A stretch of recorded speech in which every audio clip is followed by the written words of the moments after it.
আসসালামু আলাইকুম রহমতুল্লাহি বারকাতুহু। প্রিয় শিক্ষার্থী বন্ধুরা, আজকে আমরা অ্যাডব স্টকে কীভাবে ভেক্টর ফাইলগুলো আমরা আপলোড করতে পারি সে সম্পর্কে একটু ধারণা দেব। আমরা ভেক্টর নিয়ে যারা কাজ করি তারা জানে যে ভেক্টরের চাহিদা কীরকম মার্কেটে। আপনি একদিনে শত শত হাজার হাজার ইমেজ তৈরি করতে পারেন, ঠিক আছে, কিন্তু এই ইমেজগুলো আপনি হাজার হাজার ফাইল দেওয়ার পরেও দেখা যাবে যে এইগুলো ওইরকম বিক্রি হয় না, কারণ একটা ইমেজ, একটা ভেক্টর যেভাবে কাজে লাগানো যায় একটা ইমেজ সেভাবে কাজে লাগানো যায় না।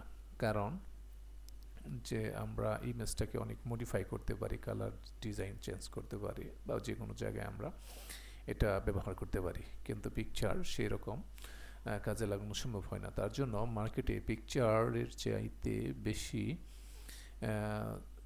ডাউনলোড হয় হলো ভেক্টর। যে আজকে আমরা কীভাবে ভেক্টর তৈরি করতে হয় সে সম্পর্কে একটা ধারণা নিব। চলেন শুরু করি। আজকে আমরা ভেক্টর তৈরি করব অ্যাডব ইলাস্ট্রেটরের মাধ্যমে। অ্যাডব ইলাস্ট্রেটরের মাধ্যমে আমরা ভেক্টর তৈরি করতে পারি।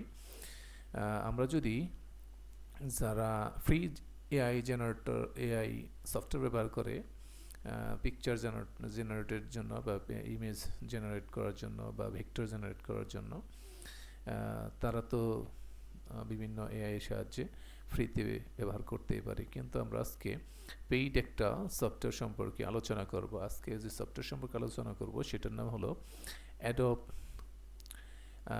অ্যাডোবের একটি প্রিমিয়ার সফটওয়্যার সম্পর্কে আলোচনা করব। আমরা যদি অ্যাডব ক্রিয়েটিভ ক্লাউড ব্যবহার করি তাহলে দেখা যাবে যে এখানে অ্যাডোবের সবগুলো সফটওয়্যার সম্পর্কে আমরা ভালো একটা ধারণা রাখতে পারবো। অ্যাডব ইলাস্ট্রেটর, অ্যাডব ফটোশপ, এমনকি অ্যাডব ফায়ারফ্লাই, এগুলো দিয়ে আমরা বিভিন্ন সুন্দর সুন্দর ইমেজ জেনারেট করতে পারি। যেহেতু ইমেজ জেনারেট করা অনেক সোজা, ইমেজ জেনারেট করা আজকে দেখাবো না, আমরা আজকে ভেক্টর কীভাবে জেনারেট করতে হয় সেটা দেখাবো। আমরা প্রথমে ভেক্টর জেনারেট করতে চাইলে প্রথমে আমরা অ্যাডব ইলাস্ট্রেটরে ওপেন করব। অ্যাডব ইলাস্ট্রেটর ওপেন করা পর আমরা এখানে ভেক্টর জেনারেট করব। আমরা একটা আর্টবোর্ড নিয়ে নিছি, 4500 বাই 4500 একটি আর্টবোর্ড নিয়ে নিলাম। এখন এখানে একটা কীভাবে ভেক্টর ক্রিয়েট করতে হয় সেটা দেখব। আমরা যেহেতু এটা পেইড সফটওয়্যার, দেখেন নিচের দিকে লেখা আছে image generator.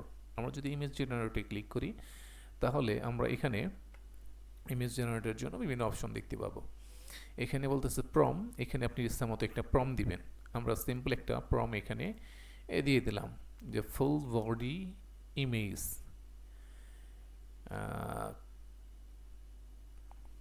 কার্ভাইন vector illustration solid white background, এরকম একটা সিম্পল ছোট দিকে একটা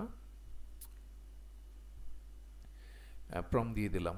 এখন নিচে আমরা এখান থেকে বিভিন্ন স্টাইল সিলেক্ট করতে পারি। প্রমের বিভিন্ন স্টাইল আমরা ইফেক্ট সিলেক্ট করলাম। এখান থেকে ইফেক্ট সিলেক্ট করার পরে দেখা যাবে যে এখানে অনেক ইফেক্ট আছে, যে কোনো ধরনের ইফেক্ট আপনি ব্যবহার করতে পারেন। তবে আমি এখান থেকে দেখেন এখানে অনেকগুলো ইফেক্ট আছে, আমি 3টা ইফেক্ট এখান থেকে ব্যবহার করা দেখব। যে প্রথমে আমরা যদি এই যে 3D সিলেক্ট করি, 3D সিলেক্ট করার পর যদি আমরা ক্রিয়েটে ক্লিক করি তাহলে দেখব যে আমরা আমাদের 3টা ভেক্টর তৈরি করে দিবে। এখানে আমরা অল্প কিছুক্ষণ অপেক্ষা করলে এই 3টা ভেক্টর ক্রিয়েট হয়ে যাবে। আমরা যদি একই প্রম যদি আমরা অ্যাডোবি ফায়ারফ্লাই দেই তাহলে দেখি যে কোন ধরনের ডিজাইনগুলো দেয়। আমরা যদি অ্যাডোবি ফায়ারফ্লাই চলে যাই, অ্যাডোবি ফায়ারফ্লাই যাওয়ার পরে আমরা একটা প্রম দিই। এখানে প্রম দিয়ে শেষ হলে এখান থেকে আমরা বিভিন্ন স্টাইল সিলেক্ট করতে পারি। আমরা যদি প্রথমে একটা স্টাইল ছাড়া দিয়ে দেখি সাধারণ অবস্থায় কি আসে। জেনারেটরে ক্লিক করলাম। জেনারেটে ক্লিক করার সাথে সাথে দেখবো আমরা যে পিকচার 4টা পিকচার এখানে জেনারেট হওয়া শুরু করছে। তবে এখানে শুধু ইমেজ হবে, ইমেজকে পরবর্তীতে আমাদের আবার ভেক্টর করতে হবে। তাহলে আমরা দেখলাম যে 4টা সুন্দর সুন্দর ইমেজ তৈরি করে দিয়েছে আমাদের। এখন এখান থেকে ডাউনলোড দিতে চাইলে আমি যদি ডাউনলোড অলে ক্লিক করি এই 4টা একই সাথে ডাউনলোড হবে। আমরা যদি এখানে মডেলগুলো চেঞ্জ করি, দেখি যে এখান থেকে ধরেন আমরা এইটাই সিলেক্ট করলাম। সিলেক্ট করার পর আবার আমরা জেনারেটে ক্লিক করলাম। এবার জেনারেটে ক্লিক করার সাথে সাথে আবার 4টা আমাকে দিবে। আচ্ছা, 4টা হইতে থাক। আমরা অ্যাডোব ইলাস্ট্রেটর যে 3টা দিচ্ছি, দেখেন কি সুন্দর সুন্দর হয়ে গেছে। এখানে ধরে না টান দিয়ে ছেড়ে দিবেন অথবা এটা ড্রাগ করবেন, হয়ে গেল। এবার তৃতীয়টা টান দিয়ে এখানে ড্রাগ করেন, দেখেন 3টাই চলে আসলো। আচ্ছা, এই পিকচারগুলো আমরা 3টা তৈরি করে ফেললাম। এবার যদি আমরা আবার মডেল চেঞ্জ করে দিই, আবার ইমেজে ঢুকলাম, এটা বাদ দিয়ে এবার আমরা অন্য একটা মডেল সিলেক্ট করব। অন্য একটা মডেল সিলেক্ট করার পর আবার জেনারেটে ক্লিক করব। দেখে যাক আবার 3টা আলাদা আলাদা ভেক্টর দিবে। আর আমরা ইমেজ জেনারেটর জন্য আবেদন করছিলাম, যে ইমেজ জেনারেটরের জন্য আমরা অ্যাপ্লাই দিয়েছিলাম। এখানে দেখেন যে আমাকে 4টা ইমেজ জেনারেট করে দিয়েছে, আমার 4টাই পছন্দ হয়েছে। আমরা কি করলাম, এখানে অল ডাউনলোডে ক্লিক করলাম। তাহলে আমরা 2 ধরনের ইমেজ পেয়ে গেলাম।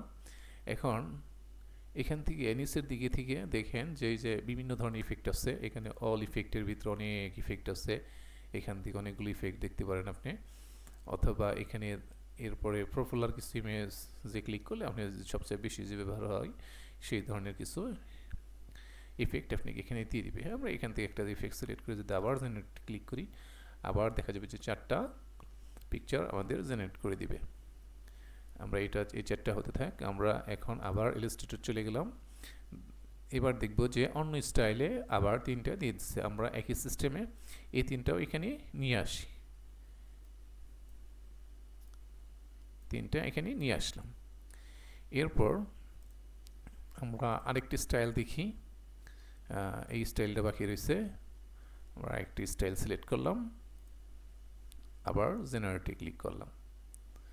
একটু সময় নেবে। আমরা আবার ইমেজ চলে গেলাম। অ্যাডোবি ফায়ারফ্লাই যাওয়ার পরে এখন দেখা যেতেছে এইটা আবার অন্য স্টাইলে দিছে।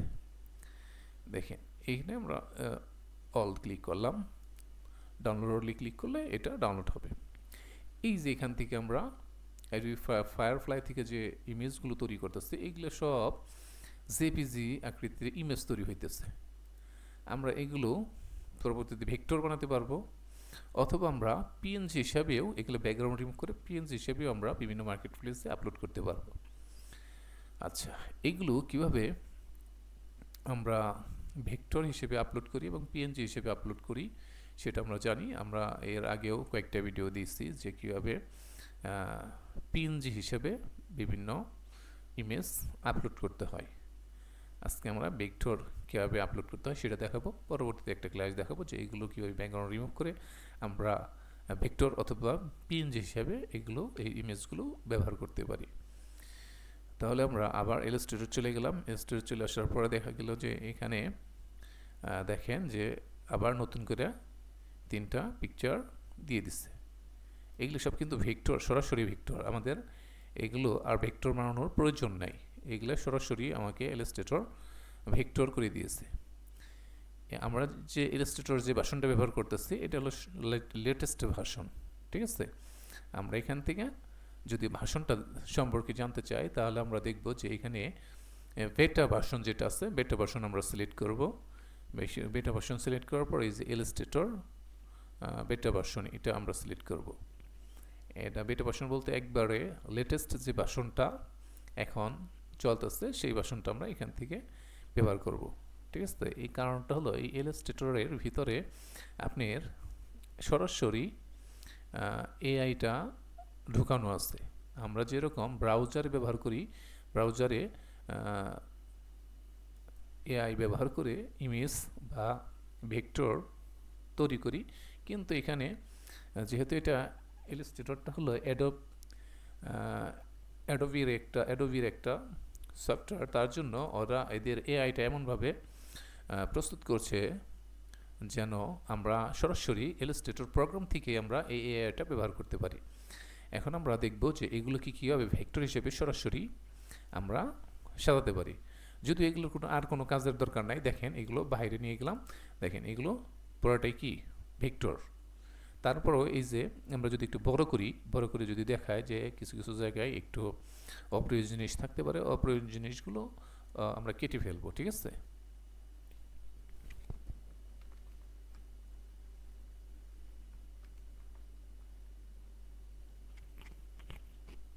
তাহলে অপ্রয়োজনীয় জিনিসগুলো কাটার জন্য এগুলো সবসময় গ্রুপ থাকে, আপনি কি করবেন, আনগ্রুপ করে নেবেন। আনগ্রুপ করার পরে আমরা এগুলো কি করব, অপ্রয়োজনীয় জিনিসগুলো আমরা ডিলিট করে দিব। আচ্ছা, আমরা ম্যাজিক টুলের সাহায্যে অপ্রয়োজনীয় জিনিসগুলো একসাথে সিলেক্ট করে ডিলিট করে দিতে পারি। তাহলে আমরা অপ্রয়োজনীয় জিনিসগুলো ডিলিট করে দিলাম।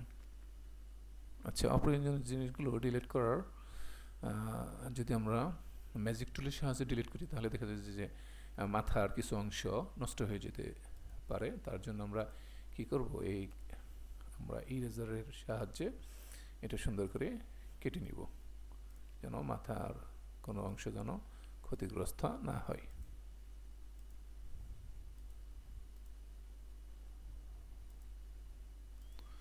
তাহলে দেখেন এটা একটা ভেক্টর হয়ে গেছে।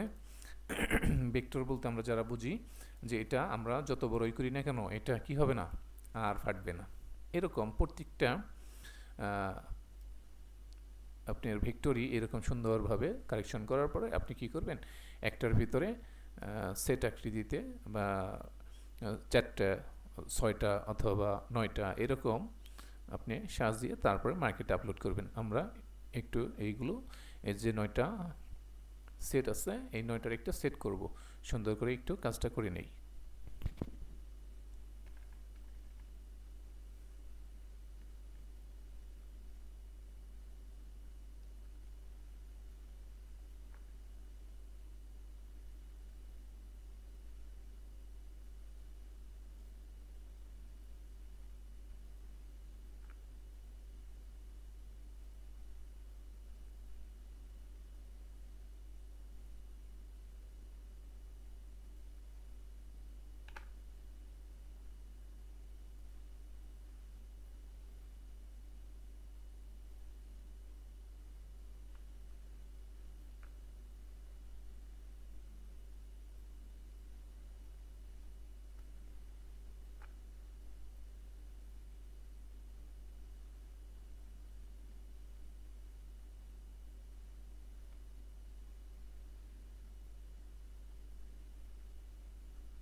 তাহলে মোটামুটিভাবে আমরা কিছু সমস্যা ছিল এগুলো সমস্যাগুলো দূর করে সুন্দর করে এই 9টা ইমেজের একটি ভেক্টর ইমেজের একটি সেট বানিয়ে ফেললাম। এখন এটা সেভ দেব। সেভ দেওয়ার জন্য ফাইলে ক্লিক করব, সেভ এজে ক্লিক করব। সেভ এজে ক্লিক করার পরে এটার একটা নাম দিতে হবে। আমরা একটা নাম দিয়ে দিলাম। একটা নাম দেওয়ার পরে আমরা এটা সেভ দিব। সেভে ক্লিক করব। সেভে ক্লিক করার পরে এখানে যদি আমি এই ভার্সনে সেভ করি তাহলেও হবে, কিন্তু আমরা সবসময় ট্রেনে সেভ করব, কারণ আমরা একটা ভেক্টরই যেন বিভিন্ন মার্কেটে আপলোড করতে পারি, তার জন্য আমরা ট্রেনে সেভ দিব। এরপরে ফাইলে ক্লিক করব, ইম্পোর্টে ক্লিক করব, সেভ ফর ওয়েব লেগেসিতে ক্লিক করব। এখানে আমরা সেভে ক্লিক করব। সেভে ক্লিক করব। আচ্ছা, ওকে, হয়ে গেল। তাহলে কীভাবে ভেক্টর তৈরি করতে হয় সেটা আমরা দেখে নিলাম। এখন এই ভেক্টরটা যদি আমি সরাসরি আপলোড করতে চাই তাহলে কীভাবে আপলোড করব? আমরা জানি শুধু ভেক্টরগুলো আমরা আপলোড করতে পারি মার্কেটে। যদি আমরা ভেক্টর আপলোড করতে চাই, অ্যাডোবি স্টকে কখনো আমাদের ইমেজ আপলোড করার দরকার নেই। আমরা একটা ইমেজ তৈরি করছি, এই ইমেজটা করছি কিসের জন্য? এটা আমরা ফ্রি পিকেও দিব। ফ্রি পিকেও দিব, দেখেন কি কোয়ালিটি সম্পন্ন। যে আমরা যেহেতু এটা ফ্রি পিকে দিব, তার জন্য আমরা এটা ইমেজ মানে জেপিজি ফরম্যাট করে নিয়েছি। যদি আমরা এখন অ্যাডোবি স্টকে কীভাবে আপলোড দিতে হয় সেটা দেখাবো। তো অ্যাডোবি স্টকে আপলোড দেওয়ার জন্য আমরা প্রথমে আমাদের অ্যাডোবি স্টক কন্ট্রিবিউটর সাইটে প্রবেশ করতে হবে। অ্যাডোবি স্টক কন্ট্রিবিউটর সাইটে প্রবেশ করার পরে আমরা এখানে আপলোডে ক্লিক করব। আপলোডে ক্লিক করার পর এখান থেকে আমরা ব্রাউজ করে নিয়ে আসতে পারি অথবা টেনে ধরে নিয়ে আসতে পারি। আমি এটা যদি টেনে ধরে এখানে ড্র্যাগ করে এখানে ছেড়ে দেই, তাহলে দেখা যাবে যে এটা এখানে আপলোড হইতেছে। তাহলে দেখেন বন্ধুরা, আমরা যে সুন্দর সুন্দর ভেক্টরগুলো, এই সবগুলো ভেক্টরই আমি ইলাস্ট্রেটর থেকে সরাসরি করছি। আপনারা যদি এরকম সুন্দর সুন্দর ভেক্টরগুলো আপলোড করতে চান তাহলে করতে পারেন। ইমেজের চাইতে ভেক্টর আপলোড করা হাজার হাজার গুণ ভালো, কারণ ইমেজ আপনি শত শত হাজার হাজার ইমেজ আপলোড করতে পারেন, ওগুলোর ওইরকম কোনো চাহিদা নাই মার্কেটে। আপনি পিএনজির কিছু চাহিদা আছে, আপনি সরাসরি পিএনজি ব্যবহার করতে পারেন অথবা ভেক্টর ব্যবহার করতে পারেন। হয় পিএনজি নয় ভেক্টর নিয়ে কাজ করবেন। তাহলে আমরা এভাবে করে যে যত বেশি পিকচার আপলোড দিতে পারি, ভেক্টর আপলোড দিতে পারি, দিব। যার যত বেশি ফাইল থাকবে আর এই ফাইলের যদি ভালো কোয়ালিটি থাকে তাহলে অবশ্যই বিক্রি হবেই হবে। তাহলে বন্ধুরা ভালো থাকবেন, সুস্থ থাকবেন। পরে আরেকটা ভিডিওতে দেখা হবে ইনশাআল্লাহ। ততক্ষণ পর্যন্ত ভালো থাকেন, সুস্থ থাকেন। আসসালামু আলাইকুম ওয়া রাহমাতুল্লাহি ওয়া বারাকাতুহু।